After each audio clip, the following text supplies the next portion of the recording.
Les voy a rogar, mis hermanos, que abramos nuestras Biblias en San Juan 19, versículo 25. San Juan, capítulo 19, verso 25. Nuestro tema de esta mañana es: mujer, he ahí tu hijo. Y dice así la palabra de Dios, leída en el nombre del Padre, del Hijo y del Espíritu Santo. Estaban junto a la cruz de Jesús su madre y la hermana de su madre, María, mujer de Cleofas, y María Magdalena. Padre, te damos gracias esta mañana por tu palabra. Te rogamos que tú, Señor, tomes el control del mensaje y que sea una bendición para nuestra vida, y que nutra, Señor, nuestro espíritu, lo fortalezcas y lo levantes. Te lo rogamos y te lo agradecemos, y que el Espíritu Santo esté aquí ministrándonos todo el tiempo, en el nombre de Jesús. Amén, Señor, y amén. Pueden sentarse, mis amados hermanos.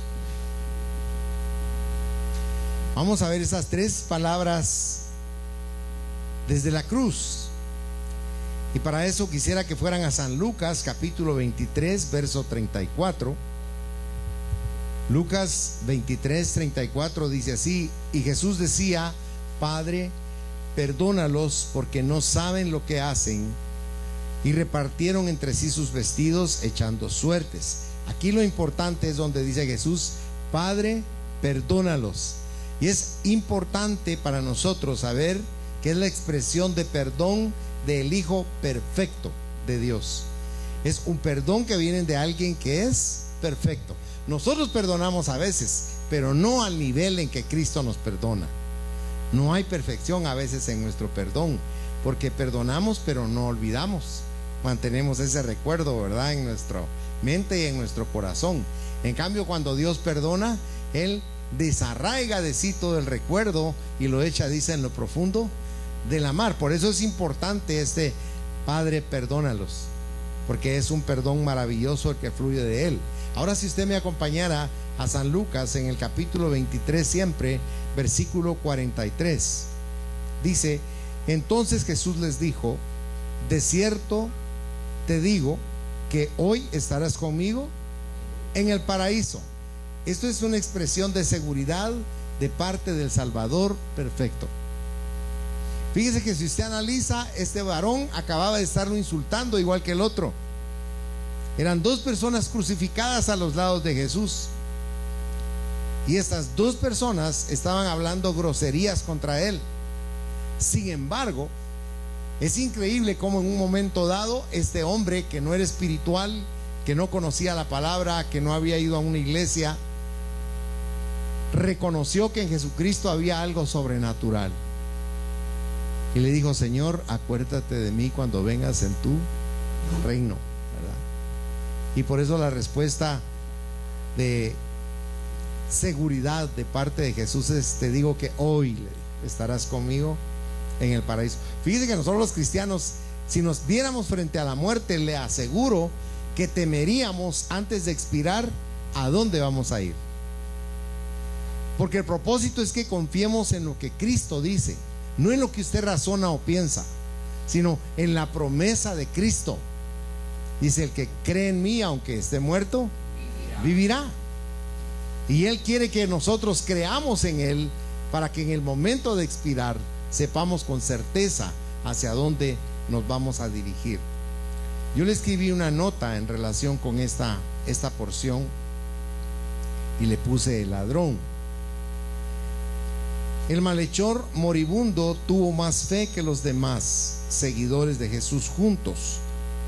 Aunque los discípulos seguían amando a Jesús, sus esperanzas por el reino comenzaron a desvanecerse. Muchos se apartaron. Como uno de sus seguidores dijo con tristeza 2 días más tarde, en San Lucas 24, versículo 21: pero nosotros esperábamos que Él era el que había de redimir a Israel, y ahora, además de todo esto, hoy es ya el 3er día que esto ha acontecido. El ladrón, por el contrario, miró al hombre que agonizaba junto a él y dijo: acuérdate de mí cuando vengas en tu reino. Al parecer, el reino había llegado a su fin. Qué inspiradora es la fe de este hombre, que vio la gloria venidera más allá de la ignominia presente. Es increíble cómo este hombre pudo ver algo que los demás no alcanzaban a ver con la ceguera espiritual que mantenemos. Fíjense, mis hermanos, que nosotros realmente en nuestro corazón no tenemos un deseo genuino, una convicción perfecta o fuerte en nuestro interior de que lo que Dios nos dice en su palabra es cierto. Nosotros siempre ponemos en tela de duda lo que el Señor nos está enseñando, lo que el Señor nos está compartiendo. Y es importante que nosotros tengamos fe en lo que Dios nos dice. Dios quiere que creamos realmente su palabra. Ahora acompáñeme a San Juan 19 y versículo 26, si es tan amable. Dice: cuando Jesús vio a su madre y al discípulo a quien él amaba, que estaba presente, dijo a su madre: mujer, he ahí tu hijo. Y esta es la expresión de afecto de parte del hombre perfecto. Aquí le escribí también una nota que le quiero leer. El cuidado de Cristo por la familia. Aún mientras agonizaba en la cruz, Jesús seguía ocupándose de su familia. Nuestra familia es un regalo precioso de Dios y debiéramos valorarla y cuidarla bajo todo tipo de circunstancias. Jesús pidió a Juan que se hiciese cargo de María, su madre, aquí en la tierra. Ninguna labor cristiana ni responsabilidad en cualquier trabajo o posición nos exime de la obligación de cuidar de nuestra familia.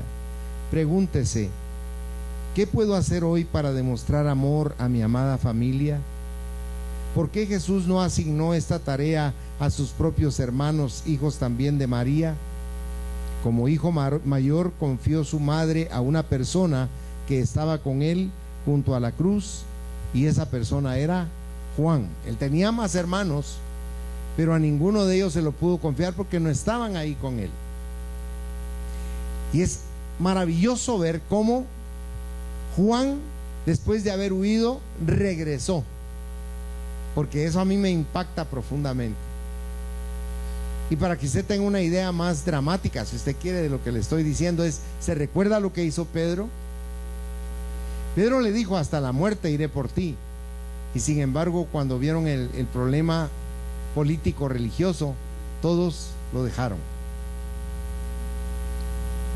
Aquí vemos nosotros entonces cómo es de importante la fidelidad nuestra en nuestro corazón hacia nuestro hogar, hacia nuestra iglesia, hacia nuestras convicciones espirituales.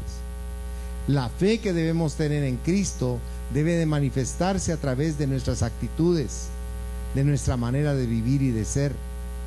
Porque Dios, ¿qué es lo que ve de nosotros? Nuestro corazón. Él está viendo nuestro interior. Miren, nosotros podemos proyectar una imagen, pero Dios ve más allá de lo que ven nuestros ojos.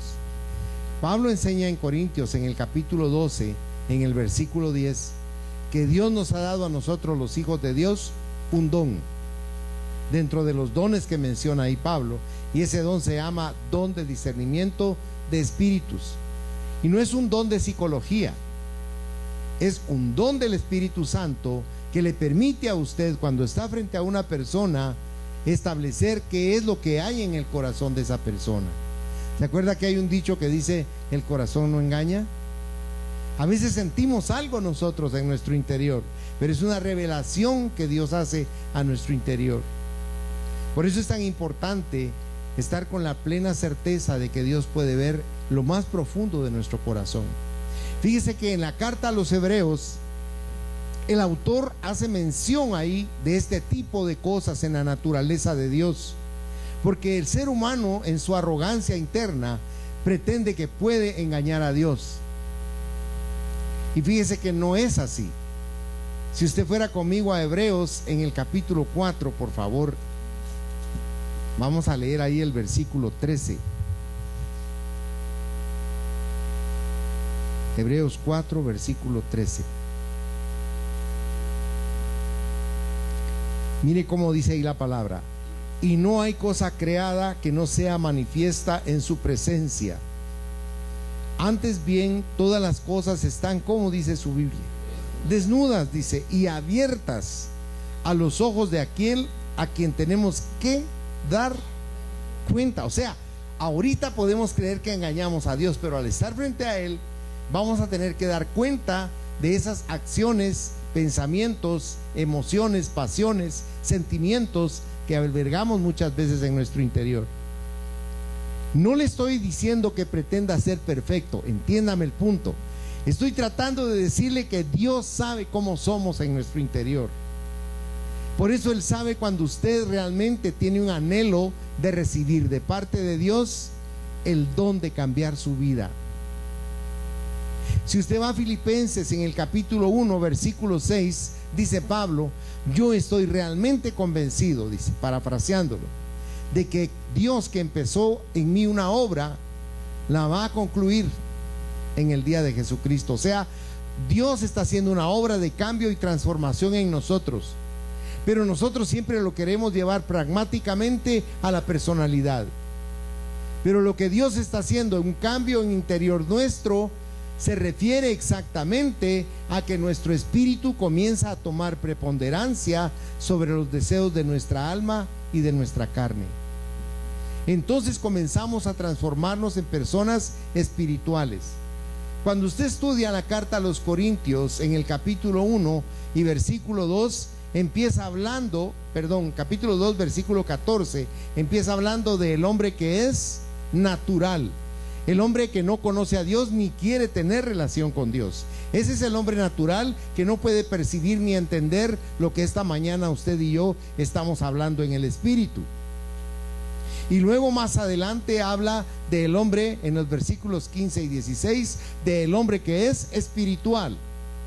Y da los detalles de que el hombre espiritual ha llegado a dejar que la mente de Dios fluya en su interior para actuar de una manera espiritual, válgame la redundancia.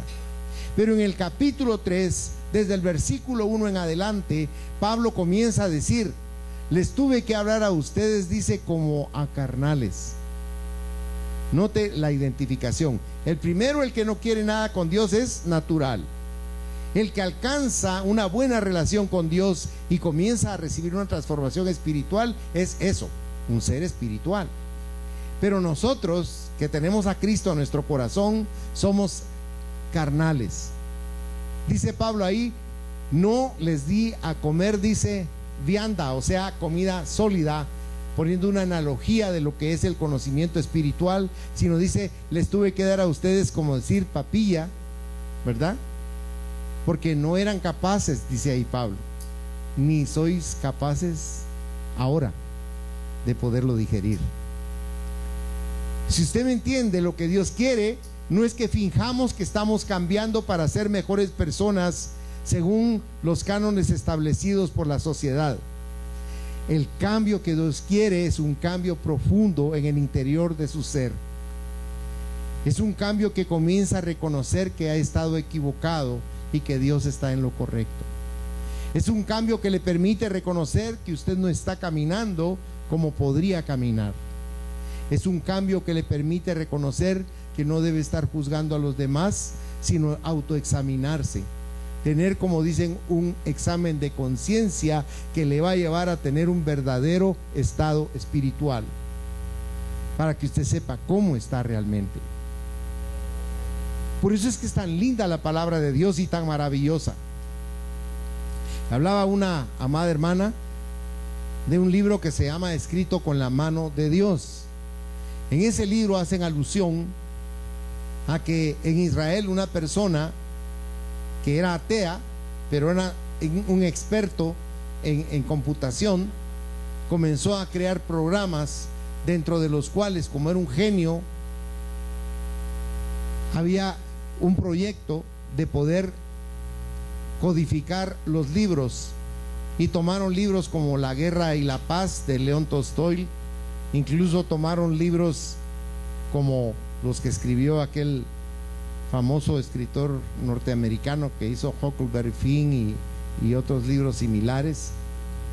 Tomaron varios libros dentro de los cuales quisieron aplicar ese sistema y no funcionó.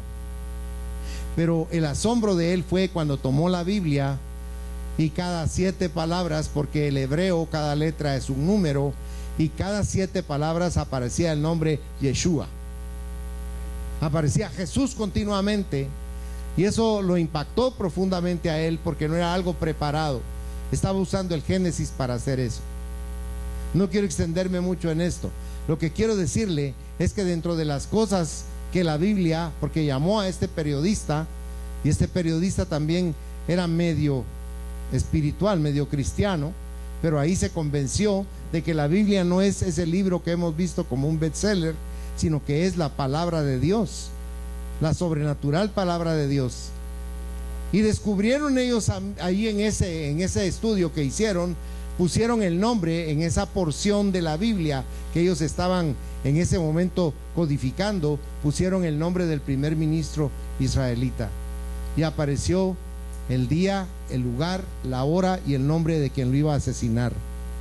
Y como este hombre era amigo del primer ministro, fueron y le contaron esa experiencia que habían hallado en la Biblia, y el primer ministro, ¿sabe qué hizo? Se rió y se burló de ellos, porque es una paradoja que el pueblo de Dios, entre comillas, en Israel, muchos son ateos. Acuérdense que es un sistema socialista el que impera en ese lugar. Por eso le digo que es una paradoja. No quiso creer, pero lo que la Biblia decía se cumplió al pie de la letra, a los pocos días. O sea, es increíble lo que está en la palabra de Dios. Aunque a usted le cueste digerir esto, aunque a usted le cueste creer lo que Dios dice, créame que es la verdad y que eso va a suceder. La palabra Apocalipsis es una palabra que se utiliza análogamente a lo que es destrucción, y ese es un error, porque la palabra Apocalipsis en griego quiere decir revelación. Revelación quiere decir descorrer el velo para ver qué es lo que está del otro lado. Y Jesucristo a Juan le da una revelación de lo que iba a ser el futuro en la tierra y el futuro en el cielo. Pero nosotros no creemos en lo que dice ahí la palabra. Mi hijo me hacía una pregunta ayer, y él me decía: ¿dónde crees tú que haya quedado el arca de la alianza? Y esa pregunta me la hicieron a mí en los Estados Unidos cuando estaba formando una iglesia allá. Y yo me puse en oración y le dije: Señor, ¿será posible que tú me digas qué pasó con esa arca? Porque si usted va al arco que está en Roma, yo tuve oportunidad de ver ese arco, y están las tropas de Tito entrando triunfantes del oriente a Roma, ahí plasmadas en un bajorrelieve, y llevan la menora y llevan un montón de cosas que robaron del pueblo judío. Actualmente están en Roma todavía, pero no aparece el arca de la alianza ahí. Y orando con el Señor, Él me llevó al libro de Apocalipsis. Y si usted fuera conmigo, para concluir este pequeño entremés, Apocalipsis, si mal no recuerdo, creo que el capítulo 16.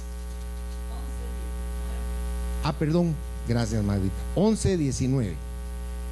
Dice en Apocalipsis 11, verso 19: y el templo de Dios fue abierto en el cielo, y el arca de su pacto se veía en el templo, y hubo relámpagos, voces, truenos, un terremoto y grande. O sea, Dios tiene esas cosas que para nosotros son un misterio, pero cuando usted le ora a Dios y le pide que le dé revelación, Dios le va a dar revelación en su palabra. Usted no necesita, como hacía Michel de Notre Dame, ponerse enfrente a un brasero sobre un trípode y meditar ahí por horas para que le dieran una visión de lo que iba a suceder. Todas las centurias del libro de Nostradamus de lo único que habla es de desgracias, pero el libro de Apocalipsis es el libro de la luz, donde Dios nos revela todas las bendiciones que ha preparado para nosotros su pueblo, todas las cosas buenas y maravillosas que Él tiene para nosotros. Por eso es impactante verlo en la cruz, como lo estamos viendo esta mañana, donde las personas tenían miedo de estar, porque pensaban que los iban a tomar prisioneros o los iban a matar si estaban cerca de un hombre que representaba un problema político para la nación judía, como era Jesús. Normalmente cuando eran 3 los ejecutados, al peor lo ponían en medio, y a Cristo lo pusieron en medio. Y usted y yo sabemos que Él no tenía nada que pagar ahí, porque Él era perfecto en sí mismo, pero estaba ahí por usted y por mí, asumiendo nuestra responsabilidad. Se le estaba imputando a Él todo el mal de mi corazón y del suyo. Lo que muchos dicen al respecto de lo que estamos hablando esta mañana es que la primera declaración que vimos es la compasión que Él tiene por el hombre, porque le dijo al Padre cuando estaba en la cruz del Calvario, agonizando de dolor: Padre, perdónalos, porque no saben lo que hacen. Yo le pregunto a usted, si usted estuviese en ese lugar y estuvieran martirizándolo, ¿cómo reaccionaría usted? ¿Diría usted: Padre, perdónalos porque me siguen? No, Señor, mándale un rayo a este, achichárralo porque ya me está martirizando cada vez más.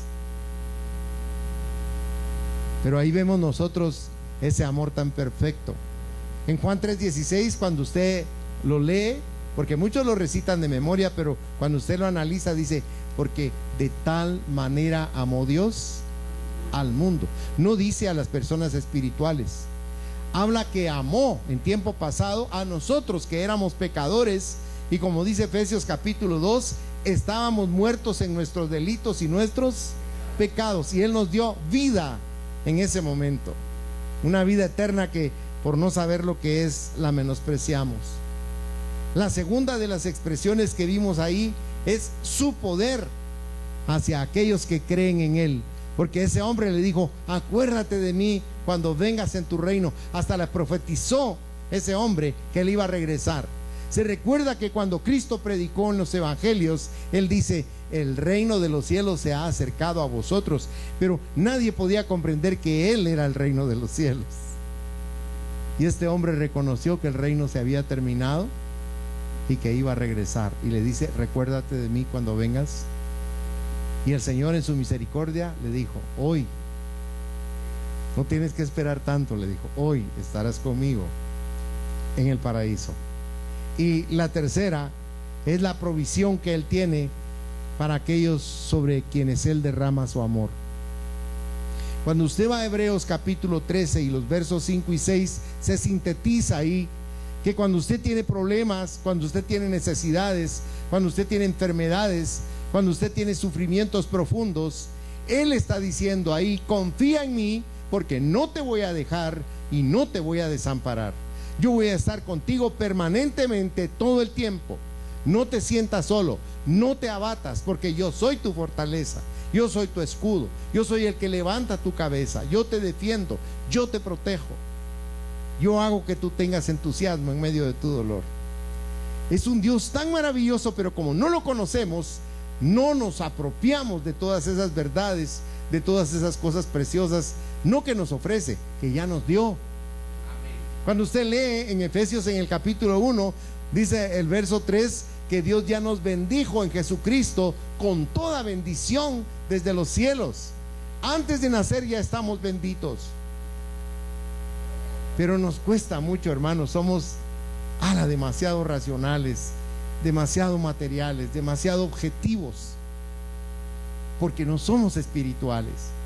Cuando usted es espiritual, no le estoy diciendo que usted lo va a creer todo a pie juntillas, pero cuando usted es espiritual, lo que tiene es una revelación de la palabra de Dios que le confirma que lo que usted está creyendo es verdad y que va a suceder. Muchas veces usted va a orar por un enfermo, y el enfermo va a seguir enfermo, entre comillas, porque en su corazón él no ha creído verdaderamente. El mayor estorbo para la fe es la incredulidad. Los discípulos que vieron cómo era Jesús todo el tiempo, le llegaron a decir: aumentanos la fe. ¿Y qué le respondió Él? Si tan siquiera la fe de ustedes fuera como una semilla de mostaza, tendrían poder para mover montañas, las montañas de la incredulidad. Veamos entonces que esta palabra que nos encabeza nuestro mensaje, mujer, he ahí tu hijo, nos recuerda a Jesús y a la familia. A la hora de su muerte, Jesús habla de la maternidad, habla de la situación filial, habla del amor que nos deberíamos de prodigar los padres hacia los hijos, y perdón me detenga un momento en esto, pero nosotros, por no creer lo que dice la Biblia, por no analizar lo que dice la Biblia y por no practicar lo que Dios nos sugiere con amor, caemos en el vicio del ser humano de querer hacer las cosas a su manera. Y como le damos a nuestros hijos educación, comida, ropa, diversiones o lo que usted quiera, creemos que somos buenos padres porque ya les dimos todo eso material. Pero realmente, ¿qué necesitan nuestros hijos? Amor. ¿Y Dios qué es? Amor. Entonces necesitan a Dios. Porque usted va a ver ahora aquí en Guatemala, sin irse a los Estados Unidos, lo reto para que vaya un día, se tome un tiempo para ir a los asilos de ancianos. Vaya a cualquier nivel de asilo de ancianos, desde los más lujosos hasta los más paupérrimos. Vaya y se va a encontrar con el mismo plan: dolor. Dice en Eclesiastés, en el capítulo 11 o 12, capítulo 12, al principio de Eclesiastés, dice: acuérdate de tu Creador en los días de tu juventud, antes que vengan los días de los malos, de los cuales digas: no tengo en ellos contentamiento. Hermano, si usted tiene 80 años, ya no tiene dientes, aunque le pongan el mejor bistec frente a usted, o que le pongan el mejor pescado con los mejores aderezos, usted ya no siente lo mismo, ni lo puede disfrutar como antes lo disfrutó. Igual sucede en todas las cosas del ser humano. Entonces, un anciano, ¿qué es lo que está necesitando? Que le den una buena cama, que le den buena comida, que le den buena atención. No, quiere interlocutores, quiere personas con quien compartir sus sentimientos, sus emociones, lo que quiere platicar. Y a veces son recurrentes y repitentes, pero hermanos, ellos necesitan el amor. Y el amor consiste en oírlos, en atenderlos, en verlos, porque usted va a llegar a anciano también y va a tener necesidad de eso. Por lo tanto, el Señor, ¿qué nos dice? Nos dice el Señor: haz un barbecho, luego siembra, abona y recoge la cosecha. Hemos sembrado eso en nuestros hijos. Perdón que le hable de eso, pero le reitero, nuestros hijos no necesitan las cosas materiales, entre comillas. Necesitan el amor de sus padres, necesitan la amistad de sus padres, necesitan la comprensión de sus padres.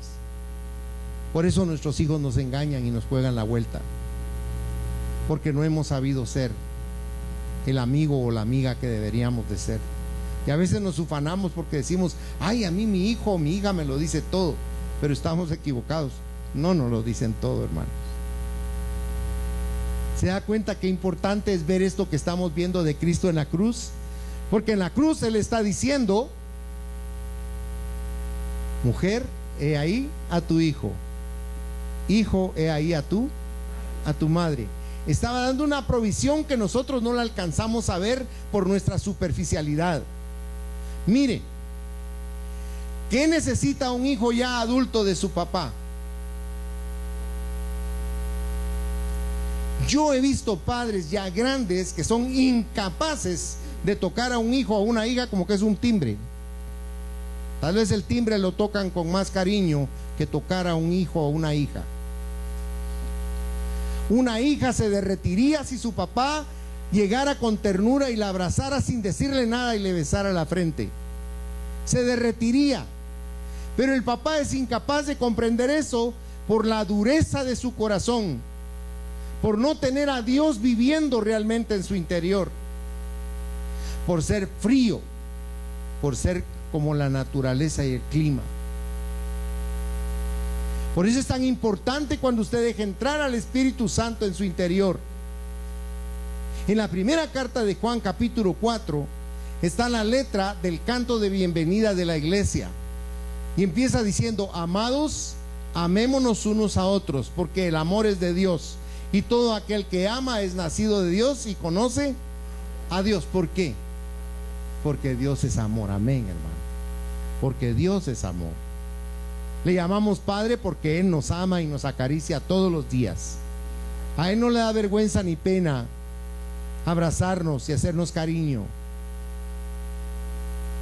Si usted todavía tiene hijos, aunque tengan bigote, abrácelos, béselos y dígale que los ama. Porque va a llegar un día que esas palabras van a estar tan arraigadas en el corazón de ese hijo bigotudo, que cuando usted esté ancianita o ancianito, ese hijo va a llegar a devolverle miles de besos, no un beso, sino muchos besos, porque los ancianos necesitan amor y ternura. Por eso le digo, no es tan simple como se mira cuando Cristo dice: hijo, he ahí a tu madre, mujer, he ahí tu hijo. Cristo está hablando con profundidad de lo que nosotros desperdiciamos, porque cada día lo dejamos ir como el agua entre las manos y todo lo posponemos. Mañana, mañana. Mi mamá me decía, cuando yo no hacía las cosas, me decía: mañana hago mi casa, dijo el sope. Y yo no le entendía a mi mamá, pero tenía razón. Si usted va a hacer algo, hágalo hoy. Hoy tiene vida, hoy tiene boca, hoy tiene brazos y manos. Dele amor a sus hijos, déselo con todo su corazón. El Señor escogió por eso nacer en una familia terrenal. El Señor Jesucristo aceptó la crianza y la disciplina de los padres terrenales, siendo Él el creador. Vayan su Biblia, por favor, a San Lucas en el capítulo 2 y vea conmigo los versículos 51 y 52. ¿Todavía están contentos, hermano? Alabado sea Dios. No crea que a mí me está hablando Dios también. Dice el verso 51, viniendo de Jerusalén, dice: y descendió con ellos y volvió a Nazaret. ¿Y qué dice su Biblia? Estaba sujeto a ellos. Mire qué interesante. Y su madre guardaba todas estas cosas en su corazón. Y Jesús crecía en sabiduría y en estatura y en gracia para con Dios y los... Era un ejemplo. Cuando estuve en el ocultismo nos decían que él se había ido al Tíbet. Imagínense, Dios aprendiendo de los pelones de ahí. Dios no necesita aprender de ningún ser humano. Pero aquí vemos que él creció en Nazaret. Eso sí, a los 30 años dejó la casa, porque tenía que cumplir con su ministerio público para enseñarnos todas estas cosas preciosas. ¿Qué enseñó del matrimonio? Que el matrimonio era para toda la vida. ¿Es ahora el matrimonio para toda la vida? No, no. Pero por eso hay tanto dolor y tanto sufrimiento. Jesús insistió en la santidad del hogar. Fíjese que el hogar debería de ser el lugar más, si usted me permite la expresión, más adornado. Y no me refiero a lo material, sino más adornado en el sentido de que haya mucha más amistad, ternura y cariño entre el esposo y la esposa, entre los esposos y los hijos y viceversa. Porque sabe una cosa, nuestros hijos están con nosotros a lo sumo 2 décadas y luego se van. Y cuando los hijos se van, la casa se vuelve un cascarón vacío, donde 2 personas que apenas se conocen están conviviendo todos los días. Por eso es tan importante considerar lo que Dios nos dice en su palabra, porque el hogar debe ser un lugar lleno de amor y lleno de ternura, de gozo y comprensión. Usted va a conocer gente que no quiere regresar a su casa, pero a mí me fascina estar en mi casa. Es mi castillo, mi refugio, el lugar donde yo me siento feliz. ¿Sabe una cosa? Jesús amaba a los niños. Nosotros no los amamos, los toleramos un ratito y dice: mira, llévate al patojo porque ya me desespero. Pero Jesús amaba a los niños. Se lo voy a enseñar. Acompáñeme al Evangelio de San Mateo, si es tan amable, capítulo 19, por favor. San Mateo, capítulo 19, ahora le digo los versículos. Del 13 al 15. Dice: entonces le fueron presentados unos niños para que pusiese las manos sobre ellos y orase. Y los discípulos les reprendieron. Pero Jesús dijo: dejad a los niños venir a mí y no se lo impidáis, porque de los tales es el reino de los cielos. Y habiendo puesto sobre ellos las manos, se fue de ahí. Mire qué amor y aceptación tenía él por los niños. Fíjese que es un contraste cuando usted ve a un hombre de mi edad o más conversando con un niño de unos 8 o 9 años. A mí me gusta mucho cuando mi hermano Rudy me cuenta que su nieto llega el sábado a platicar con él y a compartir con él, y se tiran al suelo porque al niño le gusta hacer inventos y un montón de cosas, y él me lo cuenta y yo veo el gozo que hay dentro de su corazón, porque ¿sabe qué sucede? La relación entre el abuelo y el nieto no es como la del padre y el hijo, erróneamente. Por eso usted ve el amor que tenía Isaac por Abraham, porque Isaac era un jovencito cuando Isaac le dijo: ven porque te voy a sacrificar. Amén, dijo él, y se fue con su papá, porque confiaba en él, porque era su amigo, porque lo amaba, porque era papá abuelo. Ya tenía más de 100 años, imagínense, y el muchacho tenía una confianza en él profunda, porque el vínculo que los une es la amistad. Lo que más le sugiero, con todo respeto, que sea usted con sus hijos, es su amigo. Sean amigos de sus hijos, porque un amigo, dice la Biblia, es mejor que un hermano, ¿o no dice así? Cuando un verdadero amigo, usted tiene un verdadero amigo, usted no lo deja ir. Y usted va a oír la expresión: amigos ni con los dedos de la mano, dice, porque los verdaderos amigos son escasos, son poquitos. Qué mejor que usted sea el mejor amigo de su hija o de su hijo, que tenga la apertura de poderle confesar con su corazón qué es lo que siente, qué es lo que piensa. Maravilloso. El hogar que Dios no levanta no es hogar. Acompáñenme por favor al Salmo 127 y vamos a leer ahí el versículo 1. Porque si Cristo, que anhela ser el centro de nuestro hogar, no está estructurando nuestro hogar, entonces estamos mal. Dice ahí: si Jehová no edificare la casa, en vano trabajan los que la edifican. Esa es una analogía del padre, la madre y los hijos, no del edificio en sí. Y luego sigue diciendo ahí mismo: si Jehová no guardare la ciudad, en vano vela la guardia. O sea, tenemos que entender algo: bienaventurado el hogar donde Cristo es verdaderamente la cabeza y el centro de ese hogar, porque Él quiere eliminar las contiendas del hogar. Él quiere que en el hogar haya armonía y unidad. Él quiere sembrar amor en su hogar y en el mío, porque cuando no hay amor, hermanos, el hielo es lo que suple ese amor, y nos volvemos fríos e indiferentes, duros. Pero cuando el calor de Dios está en nuestro corazón, derrite ese hielo, y entonces sentimos un deseo ferviente en nuestro interior de querer ser como Dios. ¿Sabe una cosa? Usted a Dios hay veces que lo deja de lado, como que uno le dijera: Señor, espérame afuerita porque aquí está muy feo, voy a entrar un ratito y ya salgo. Y Dios no nos deja nunca, Él siempre está con nosotros. Porque sabe, la paradoja es, gloria a Dios, la paradoja es que Dios quiere estar con nosotros y quiere ser nuestro amigo. El problema es que nosotros condicionamos la amistad con Dios y no somos sinceros y abiertos con Él, aún sabiendo que Él puede ver lo que hay en nuestro interior. Vaya a San Lucas 15, por favor, conmigo.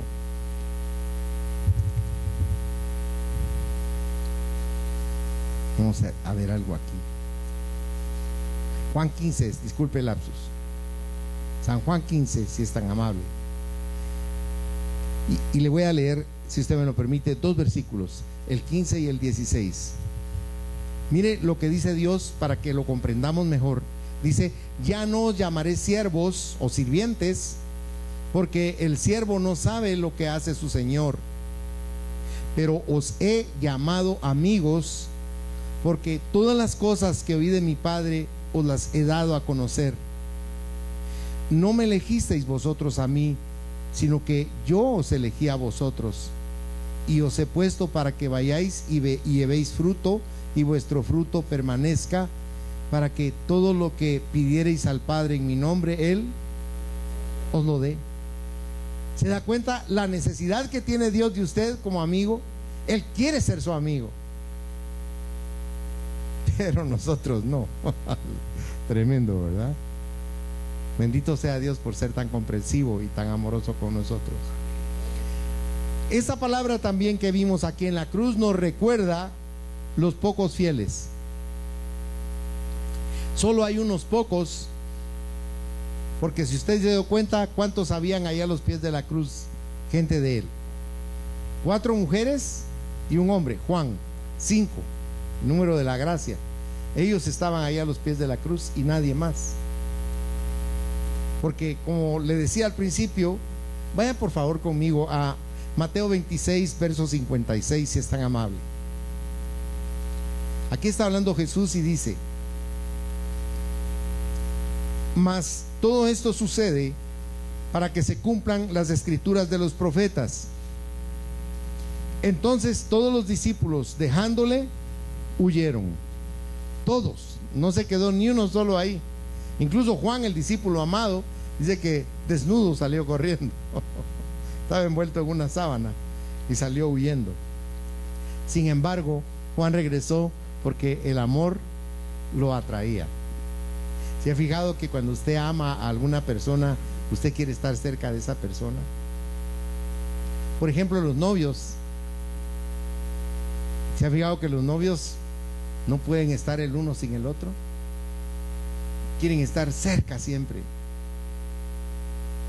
Sienten un deleite de estar uno junto al otro. Pero si usted a esos novios los ve 40 años después, ¿cómo cree usted que están?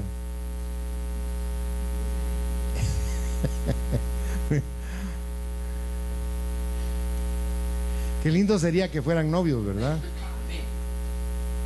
Pero desgraciadamente descuidamos esas áreas tan vitales de la fidelidad, del amor.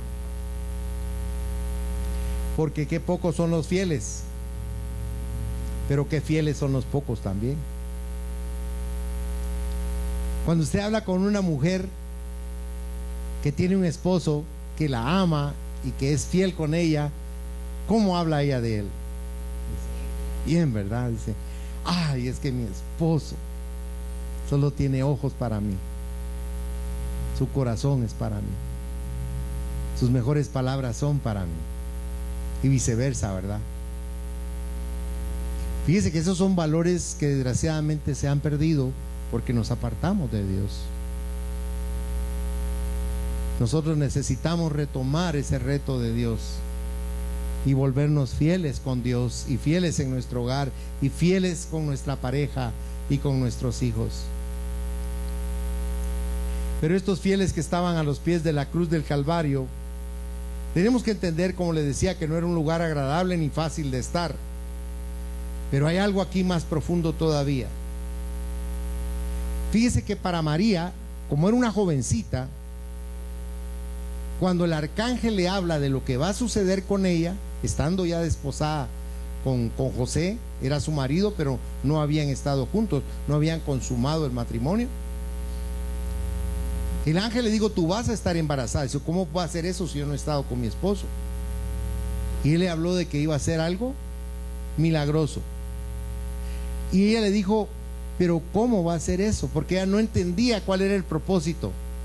Y entonces el arcángel le explicó el propósito: que en su vientre iba a estar el Salvador del mundo, el Dios eterno que se iba a sentar en el trono de David para siempre.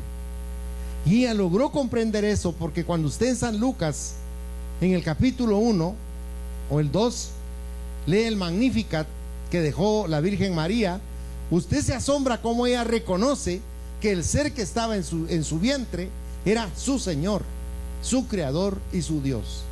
Ahí lo comprendió. Pero en los 30 años que lo tuvo como hijo, lo olvidó y lo miraba como un hijo nada más. Pero yo quiero que vaya conmigo a San Lucas, si es tan bondadoso. Yo quiero que veamos algo ahí. San Lucas 2, verso 35.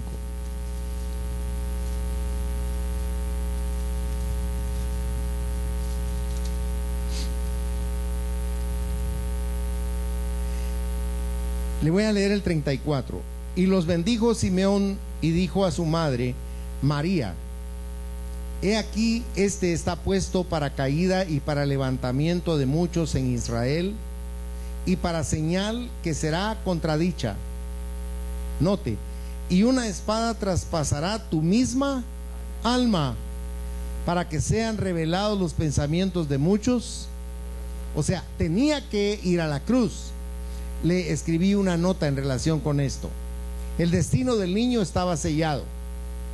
Su destino era sufrir y ser muerto.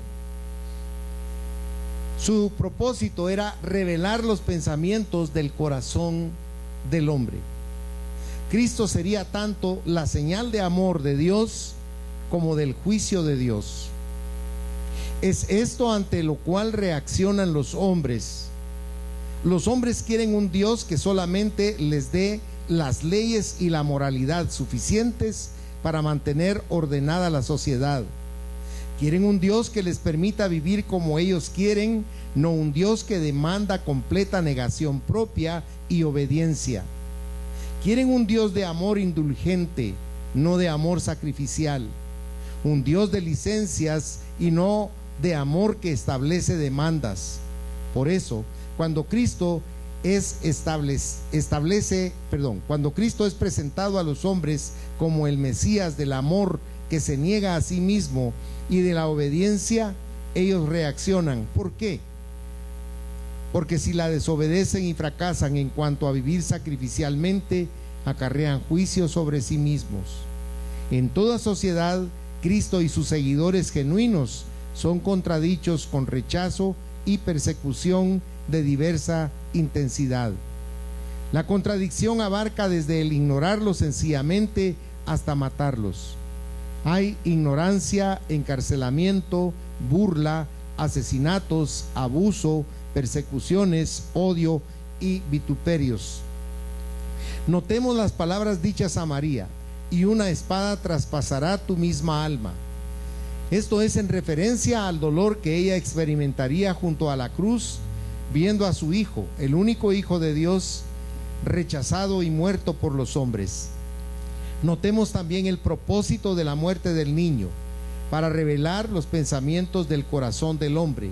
En la paráfrasis dice: y de los más íntimos pensamientos de muchos corazones, y serán revelados. O bien ve el amor de Dios y se rinde a la grandeza salvadora de Dios, o de lo contrario ve la cruz como algo repulsivo y rechaza la gracia de Dios. O bien ve a Cristo muriendo por sus pecados, recibiendo el perdón de Dios, ofrecido en la cruz, o de lo contrario se rehúsa a pensar en su pecado interior, apartándose del perdón de la cruz. Mire qué complejo es el ser humano. Dios está ofreciendo algo tan maravilloso, pero al ser humano eso no le agrada y no le interesa. Esta semana yo tuve oportunidad en un centro comercial de ver unas grandes colas de personas. Decía yo, ¿y qué estarán regalando? Porque era una cantidad de personas haciendo cola. Dice, es que si compran esos productos les van a regalar una entrada para ir a ver a Arjona. Qué bien, ¿verdad? Pero usted cuando vino aquí encontró cola. ¿Me entiende lo que le quiero decir? Nosotros no le damos a Dios ni el valor ni la importancia que Él tiene realmente. Si nosotros conociéramos eso, seríamos diferentes. Se recuerda que a la mujer en el pozo le dijo el Señor: si supieras quién te está pidiendo agua a ti, tú me pedirías a mí que yo te diera agua de la que yo tengo. Dice, pero el pozo es hondo y tú no tienes con qué sacarla, le dijo. Porque ella no entendía, porque ella está como nosotros. No vamos a este pozo de agua viva sino que nos interesa el pozo del mundo, de agua turbia, de agua sucia, que envilece al ser humano.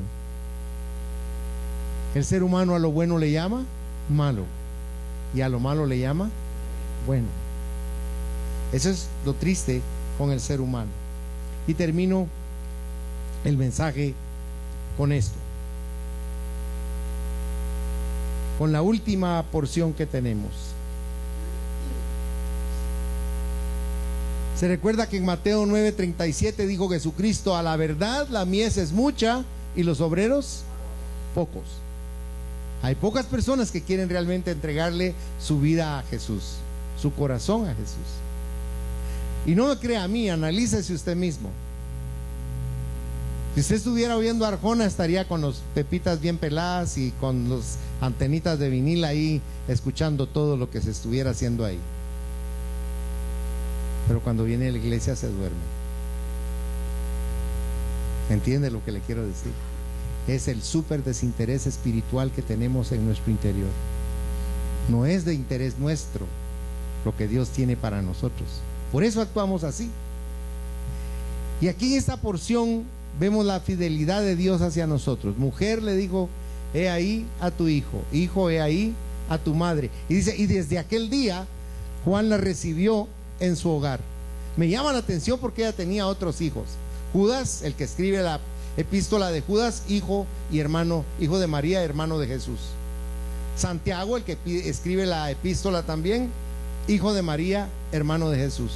Pero no fue con ellos, fue con Juan, porque Dios vio la fidelidad de Juan y dijo: este va a cuidar a mi madre, a la que fue mi madre aquí en la tierra. Y así fue realmente.